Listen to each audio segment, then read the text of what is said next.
વડોદરાને સંસ્કારી નગરી તરીકે ઓળખવામાં આવે છે, પરંતુ ચોમાસા દરમિયાન શહેરના રસ્તાઓની સ્થિતિ ફરી એકવાર સવાલોના ઘેરામાં આવી છે।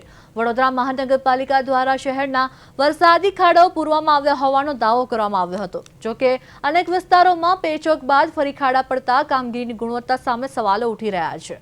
આક્ષેપ છે કે પાલિકા દ્વારા ખાડા પૂરવા માટે લાખો રૂપિયાના ખર્ચ કરવામાં આવ્યો હોવા છતાં ગણતરીના દિવસોમાં જ પેચવર્ક ઉખડી ગયું છે। સામાન્ય વરસાદ અને વાહનોની અવરજવર વચ્ચે રસ્તાઓ ફરી બિસ્માર બનતા પ્રજાના નાણાંના ઉપયોગ સામે સવાલો ઉભા થયા છે। સ્થાનિક સ્તરે હલકી ગુણવત્તાની કામગીરી અને યોગ્ય નિરીક્ષણના આક્ષેપો થઈ રહ્યા છે। કોન્ટ્રાક્ટરો દ્વારા કરવામાં આવતી કામગીરીનું પાલિકા દ્વારા યોગ્ય મોનિટરિંગ થયું છે કે નહીં તે અંગે પણ ચર્ચા છે। હવે સવાલ એ છે કે વધેલા ખર્ચ છતાં રસ્તાની ગુણવત્તા કેમ સુધરી નહીં, અને જો સાબિત થાય છે કે બેદરકાર છે તો જવાબદાર સામે ઇજારદારો સામે કેવા પ્રકારની કાર્યવાહી હાથ ધરવામાં આવશે। જ્યારે તમે વાત કરી છે ત્યારે તમને લાગે છે કે 7,000 ખાડા છે, એના કરતાં કેટલા ઘણા ખાડા? અને સવાલ એ છે કે રોડ પણ બનાવ્યા પછી એ રોડ બેસી જાય એ કેવો મટીરિયલ વાપરતા હશે એ વિચાર કરો, અને કોણ મોનિટરિંગ કરતો હશે, કોણ એન્જિનિયર હશે? જો ખાડા પડી જાય બેસી જાય તો એન્જિનિયરને બી બોલાવો, એ કેમ બાકાત રહે ભાઈ? એટલે જે મોનિટરિંગ કરતો હોય, જે સુપરવિઝન કરતો હોય, એ જેને ખરાબ માલ વાપર્યો એ બધાને જે કોન્ટ્રાક્ટરોને બ્લેકલિસ્ટ કરો, અને જે એમને મોનિટરિંગ કરી હોય તો તદ્દન સામાન્ય વરસાદની અંદર પણ વડોદરાની પરિસ્થિતિ વડોદરાના બદલે ખાડોદરા બની ગઈ છે।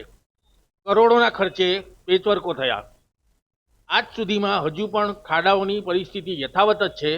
આના માટે જવાબદાર કોણ? શું અધિકારીઓ આંખો મીચીને એસી રૂમમાં જ બેસી રહે છે? સત્તાધિકારીઓને એટલો ખ્યાલ નથી આવતો કે આ પરિસ્થિતિમાં રોડ રસ્તાના અંદર કેટલો ભ્રષ્ટાચાર થાય છે? આમાં કોના ખિસ્સા ભરાય છે? શાસકોના, અધિકારીઓના, કેન્દ્ર સરકારમાંથી અને રાજ્ય સરકારમાંથી સીધો દોરી સંચાર છે। આ વર્ષની જો વાત કરી છે તો 1 જૂનથી અત્યાર સુધીમાં લગભગ 7,700 જેટલા ખાડાનું પડ્યા છે કે જે સર્વેમાં આવેલા છે। એની સામે 7,200 પ્લસના ખાડા જે છે તે પૂર્ણ કરવામાં આવેલા છે। આજે ઓન એન એવરેજ 550 જેટલા ખાડા જે છે તે હજી પૂરવાના બાકી છે।